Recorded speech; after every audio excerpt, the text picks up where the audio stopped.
बिस्मिल्लाहिर्रहमानिर्रहीम।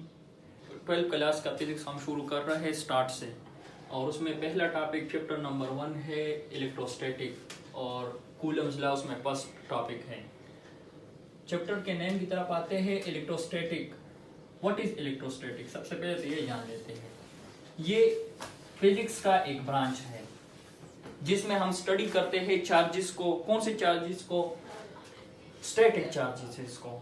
अब स्टैटिक जो वर्ड है ना, इलेक्ट्रिक का तो इलेक्ट्रॉन से निकला है। मतलब हम इलेक्ट्रॉन को स्टडी करते हैं किधर, किस स्टेट में, कौन से स्टेट में? रेस्ट के स्टेट में, एट रेस्ट।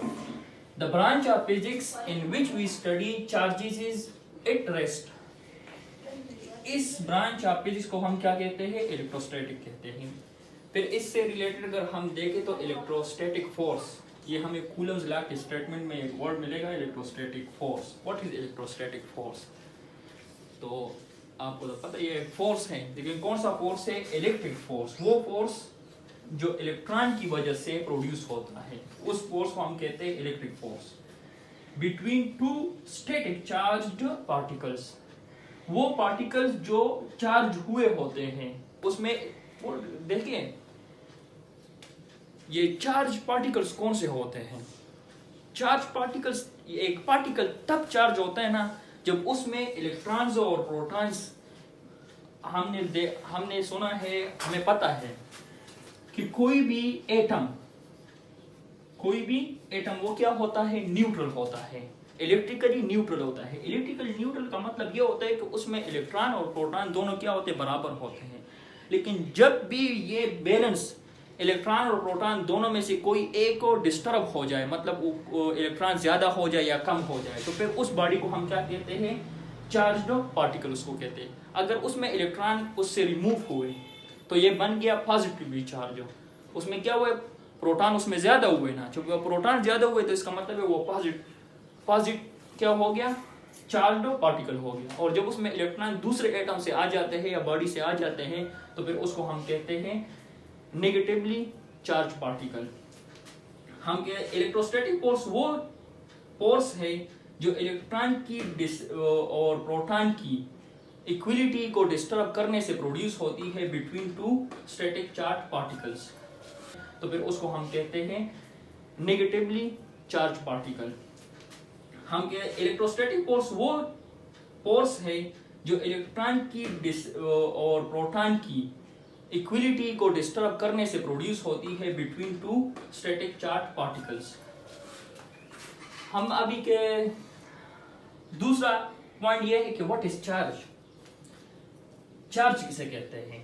असल में चार्ज जो है ना, ये it is the property of a matter. It is the property of a matter due to which it attract और रिपेल अदर बॉडी। और अदर बॉडी भी कौन सी होगी? अदर बॉडी भी अगर ये न्यूट्रल होगी तो ये चार्ज पार्टिकल इसके करीब लाने से वो भी क्या बन जाएगी? वो चार्ज बन जाएगी। उसका एक साइड नेगेटिव और दूसरा पॉजिटिव बन जाएगा। ये वो प्रॉपर्टी ऑफ मैटर है जिसकी वजह से दूसरी बॉडी को या तो रिपेल कर देता है और या अपनी तरफ को अट्रैक्ट कर देता है। तो इस प्रॉपर्टी ऑफ मैटर को हम क्या कहते हैं? चार्ज कहते हैं। फिर चार्जेस के दो टाइप्स हैं। प्रॉपर्टीज को भी देख लेते हैं। प्रॉपर्टी ये तकरीबन आपने 10 क्लासेस में पढ़ा है, लेकिन मैं रिवाइज करवा रहा हूँ। प्रॉपर्टीज क्या है? प्रॉपर्टी से पहले दो टाइप्स है इसके। चार्ज के दो टाइप्स है, एक नेगेटिव और दूसरा पॉजिटिव। फिर अगर लाइक चार्जेस हो, लाइक चार्ज इसका मतलब कि दोनों नेगेटिव हो या दोनों पॉजिटिव हो, तो वो क्या करेंगे? वो रिपेल करेंगे एक दूसरे को। Repel each other, repel each other. और अगर अनलाइक हो तो फिर क्या करेंगे? Attract each other. इधर देखिए, इधर देखिए, ये एक पॉजिटिव चार्ज है और ये हमारे पास एक नेगेटिव चार्ज है। जब हम इन दोनों को एक दूसरे के करीब लाएंगे तो ये एक दूसरे को क्या करेंगे? अट्रैक्ट करेंगे। ये एक पहला चार्ज, ये दूसरा चार्ज है। इसी तरह अगर ये देखे ये अनलाइक चार्जेस है तो क्या कर रहे हैं? एक दूसरे को अट्रैक्ट कर रहे हैं। और ये दोनों क्या है? चार्ज 1 और 2 सेकेंड, ये दोनों एक जैसे पॉजिटिव पॉजिटिव और नेगेटिव एक दूसरे को क्या कर रहे हैं? रिपेल कर रहे हैं। अब हम आते हैं अपने टॉपिक की तरफ, कूलम्स लॉ। कूलम्स लॉ ये किसने पेश किया था? क्या यार मैं इधर लिखना भूल गया, लेकिन ये चार्ल्स कूलम्स एक साइंटिस्ट था और ये फ्रेंच का एक फिजिस्ट था। उसने ये लॉ पेश किया था। ये लॉ क्यों पेश किया था, किस वजह से पेश किया था? इस लॉ को पेश करना या इसका मकसद क्या था? इंट्रोडक्शन में तो खैर इसका नाम मुझे लिखना चाहिए था, लेकिन पर्पस की तरफ आते हैं कि ये जो चार्ल्स कूलम्स साइंटिस्ट थे, इसने क्यों ये लॉ पेश किया? ये लॉ इसलिए पेश किया कि quantitative measurement of electrostatic force between charges, ये तो हमें पता है कि ये दोनों एक दूसरे को अट्रैक्ट करते हैं।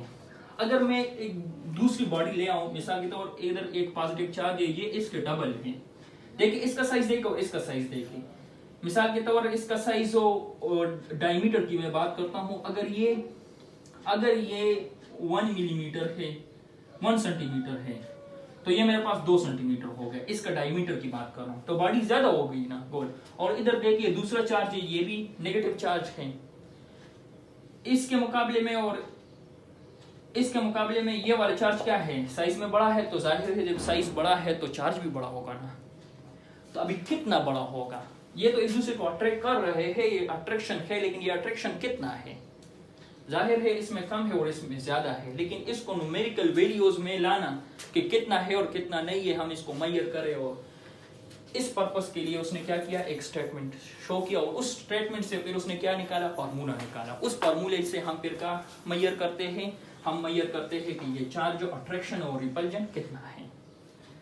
ये इसका पर्पस था। उसने एक्सपेरिमेंट्स किए, देखिए ला किस तरह बनता है। चलो ये फिर हम अपने टॉपिक से हट जाएंगे, ये फिर किसी दूसरे वीडियो में कभी बना लेंगे कि ला किस तरह बनता है। ये बड़ा इंपॉर्टेंट क्वेश्चन है कि ला किस तरह बनता है और ला क्या चीज है। इसने एक्सपेरिमेंट किए, फिर उस पर फोकस किया, उससे जो रिजल्ट उसने हासिल किया वो क्या था, वो ये था।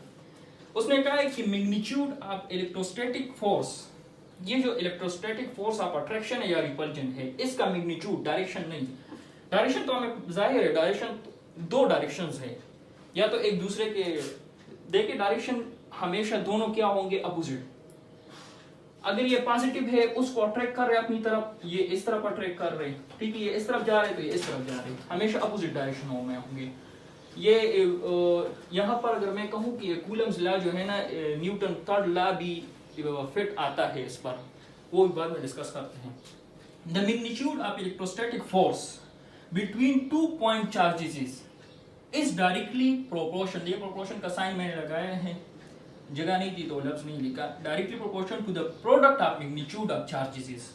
देखिए यहां पर एक बात होगी, एक प्रोपोर्शनलिटी यही है, फिर दूसरी and the magnitude of electrostatic force between 2 point charges is inversely proportional to the square root of distance between them.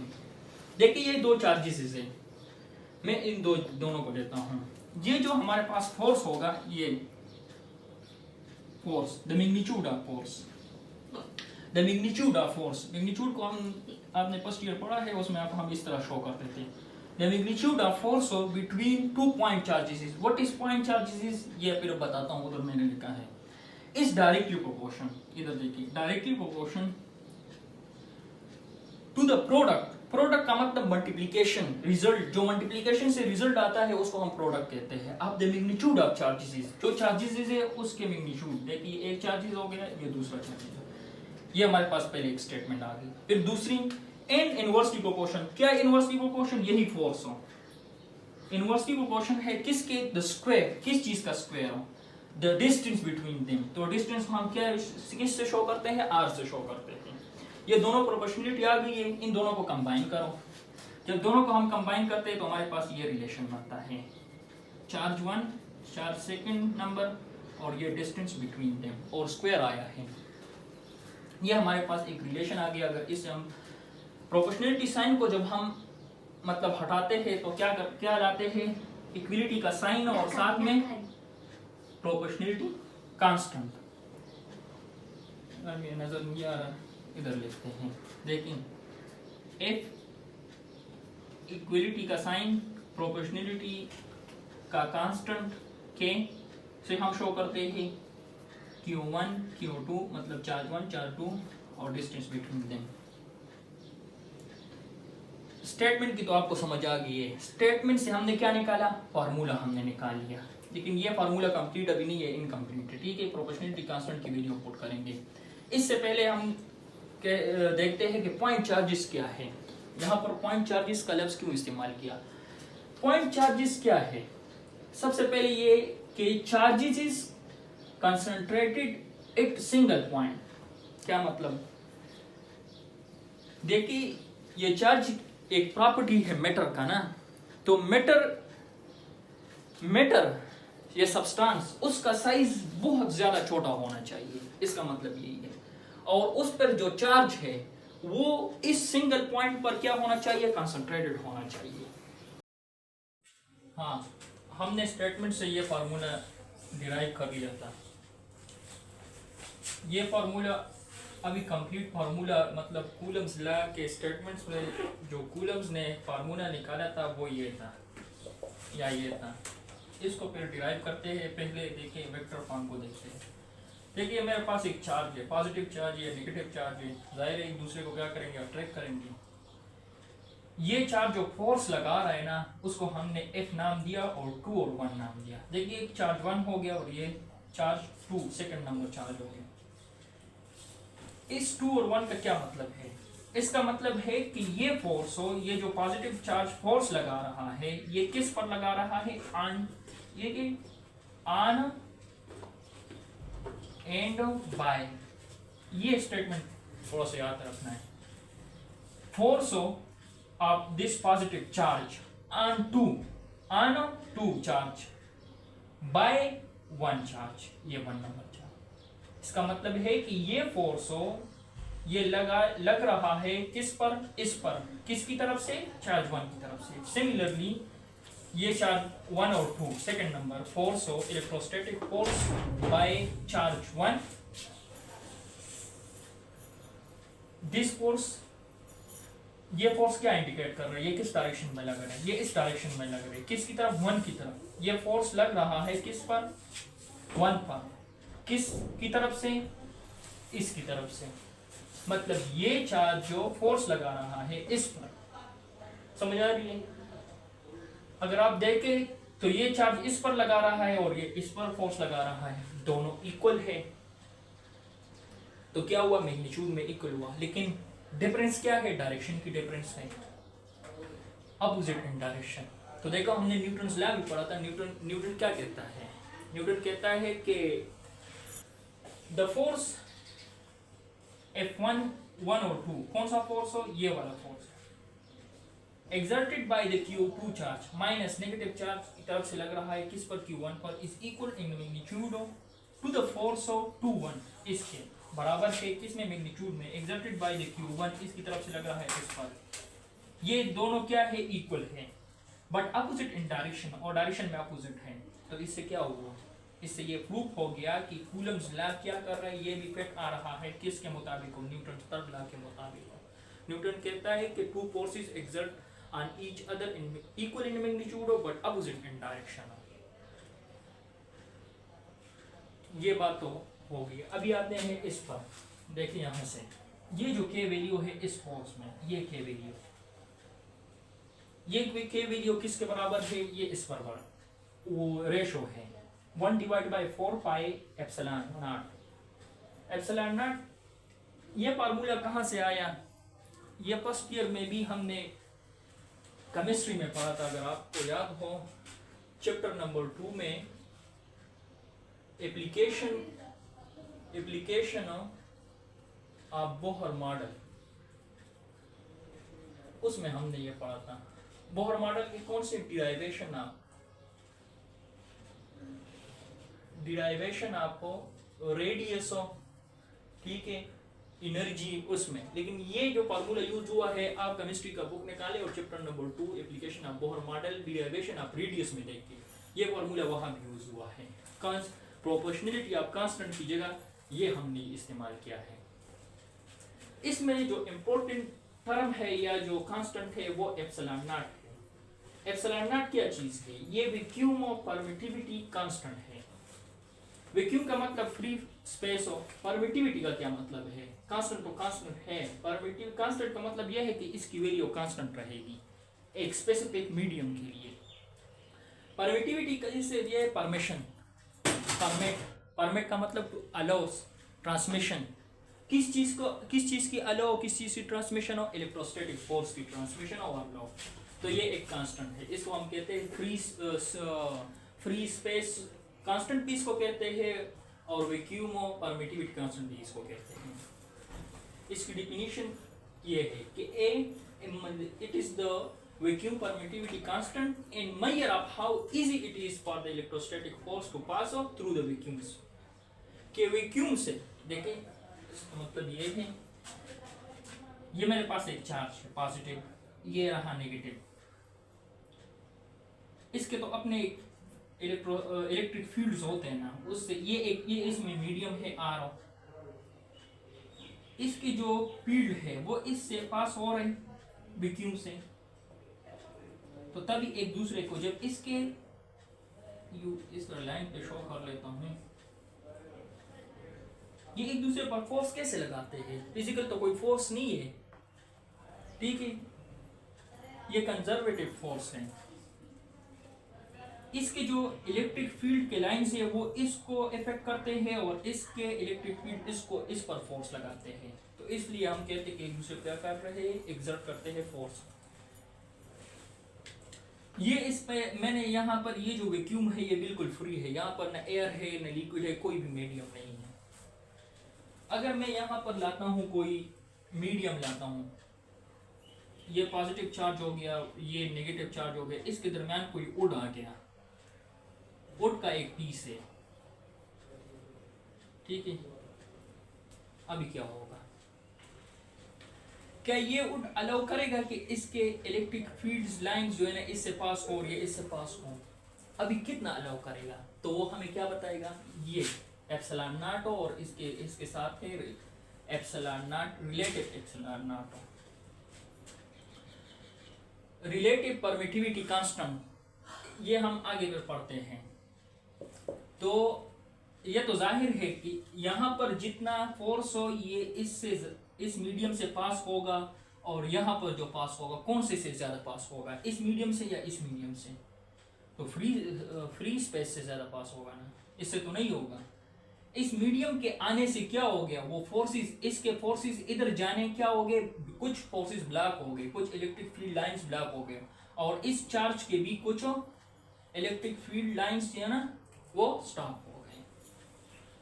हाँ, यहाँ पर ये एप्सिलॉन नॉट की वैल्यू हमारे पास है 8.85 मल्टीप्लाई 10⁻⁻12 कूलम स्क्वायर न्यूटन पर मीटर पर स्क्वायर। ये एक कांस्टेंट वैल्यू है इसका, और इस वैल्यू को हम जब इसमें पुट करते हैं इस रेशो में, तो हमारे पास क्या वैल्यू आती है? ये वैल्यू इसकी आती है, के की वैल्यू ये बन जाती है। ये वैल्यू हमने यहाँ पर के की जगह ये वैल्यू पुट करें, ये के की वैल्यू है ना, ये के की वैल्यू कहाँ पर पुट करें? इसमें पुट करें, और इधर आए आपके पास ये फॉर्मूला जाएगा। देखिए के की जगह आ गया 1/4 एप्सिलॉन नॉट, और यही charge 1 charge 2 divide by R square. बस ये 1 खत्म के कट के ये आ गया।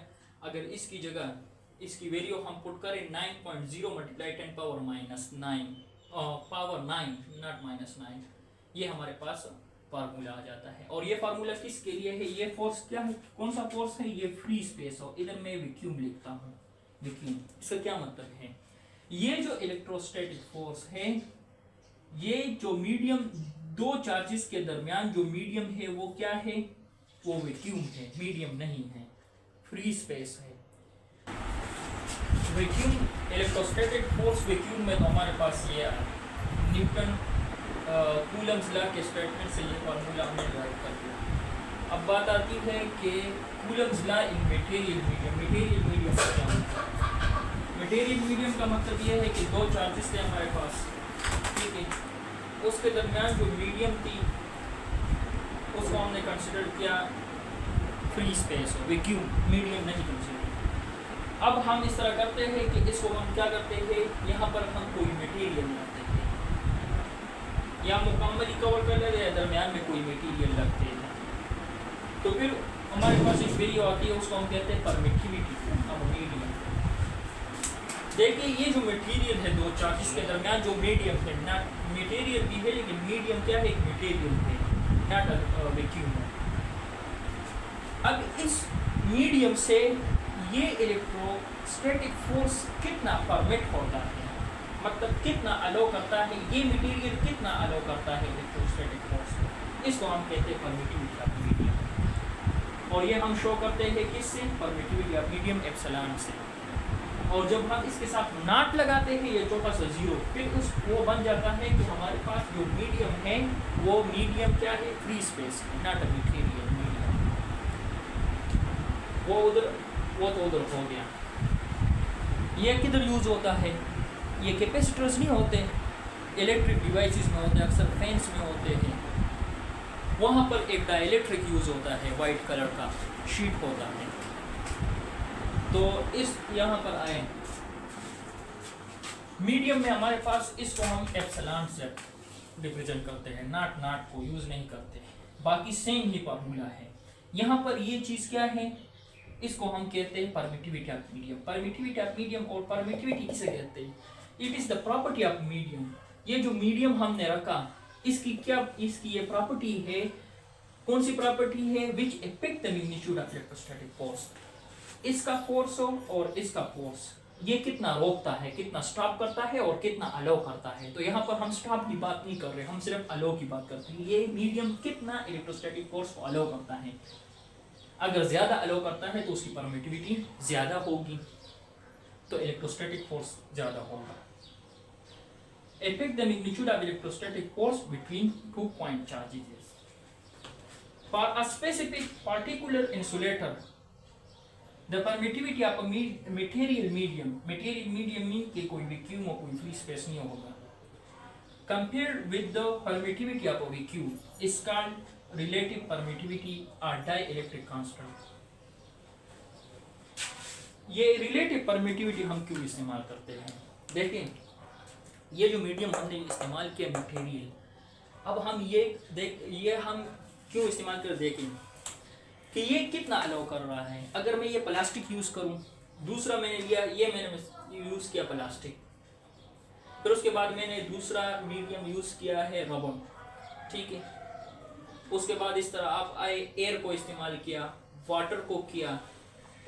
अब इन सारों की वैल्यू याद रखना, ये परमिटिविटी आप इन अलग अलग होगी ना, इसकी अलग परमिटिविटी होगी, इसकी अलग होगी, इसकी अलग होगी, इसकी अलग होगी। इन सब की परमिटिविटी वैल्यू याद रखना कांस्टेंट। ये तो जाहिर है कि इसके लिए परमिटिविटी ऑफ मीडियम कांस्टेंट होगी, एक ही मटेरियल है ना, प्लास्टिक एक ही नेचर, इसका अलग होगी, इसका अलग होगी, इनकी वैल्यू याद रखना बेहद मुश्किल है। अगर हम इधर देखें परमिटिविटी ऑफ वैक्यूम, वो हम याद नहीं कर सकते, उसकी वैल्यू है 8.85 10 पावर माइनस 12। ये वैल्यू याद करना, इससे हम सारों की परमिटिविटी हम इस्तेमाल कर सकते हैं। अब हम इसकी परमिटिविटी और वैक्यूम की परमिटिविटी और इंसुलेटर मीडियम की, कोई भी इंसुलेटर हो उसकी परमिटिविटी, दोनों को कंपेयर करेंगे। मतलब ये है, अगर मैं आपको कहूँ कि वुड की परमिटिविटी वो क्या है, वो 3.3 टाइम्स है किसके, वैक्यूम के। वैक्यूम में इलेक्ट्रोस्टैटिक फोर्स जितना पास होता है तो वुड में कितना होता है, 3.3 टाइम्स उसके गुना। तो इसको हम कहते हैं relative permittivity of a medium divide by permittivity of a vacuum, इसको कहते हैं रिलेटिव परमिटिविटी।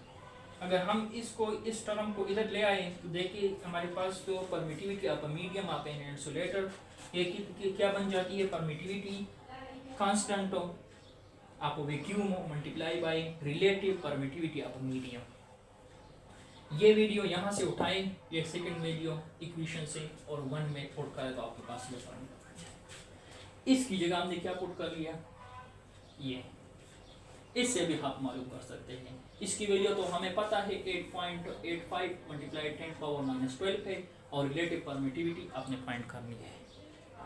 उसकी ये है कि एयर का हमारे पास तकरीबन 1.006 है।